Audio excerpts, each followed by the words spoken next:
കളങ്കാവലി കണ്ടത് ഞാൻ എന്റെ ബർത്ത്ഡേയുടെ ദിവസമാണ്. അപ്പൊ കളങ്കാവലി കണ്ടപ്പോൾ എനിക്ക് ആ മമ്മൂട്ടിയുടെ കഥാപാത്രം, എന്റെ അച്ഛന്റെ കഥാപാത്രം, മീൻസ് എന്റെ ഫാദർ അങ്ങനെയാണ്. എന്റെ ഫാദർ കുറെ ഇങ്ങനെ വൾണറബിൾ ആയിട്ടുള്ള പെൺപിള്ളേരെ കണ്ടുപിടിക്കുകയും അവരെ പോയി വീട്ടിൽ പോയി ഇങ്ങനെ ഫേക്ക് ആയിട്ട് പേരുകളൊക്കെ പറഞ്ഞ് കല്യാണം കഴിക്കുകയും അങ്ങനെയൊക്കെ ചെയ്ത ഒരാളാണ്. അത് അങ്ങനെ ഒരു മാരേജിലുണ്ടായ ഒരാളാണ് ഞാൻ. അപ്പൊ ദിലീപിന്റെ സിനിമയിൽ പോയി അഭിനയിച്ച ലാലേട്ടനാണ് എനിക്ക് ഒരു താല്പര്യമില്ല. അയാളൊക്കെ എന്തോന്ന് മഹാനാണ്.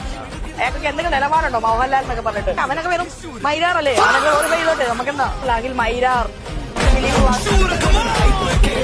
ദിലീപ് ഭാഗമായി സിനിമ കാണില്ല. കാരണം ദിലീപ് റേപ്പിന് വേണ്ടി കൊട്ടേഷൻ കൊടുത്ത ആളാണ്. ദിലീപിന്റെ സിനിമകൾ ബഹിഷ്കരിക്കും. ദിലീപിന്റെ സിനിമകൾ ബഹിഷ്കരിക്കും.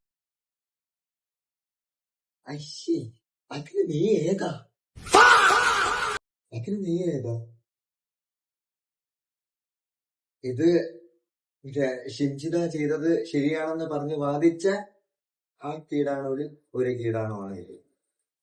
ഷെടാ, ഇങ്ങനത്തെ ആൾക്കാര് സ്റ്റിൽ നമ്മുടെ സൊസൈറ്റിയിൽ എക്സിസ്റ്റ് ചെയ്യുന്നെന്നാണ് നമ്മളെ അതിശയിക്കുന്ന കാര്യം.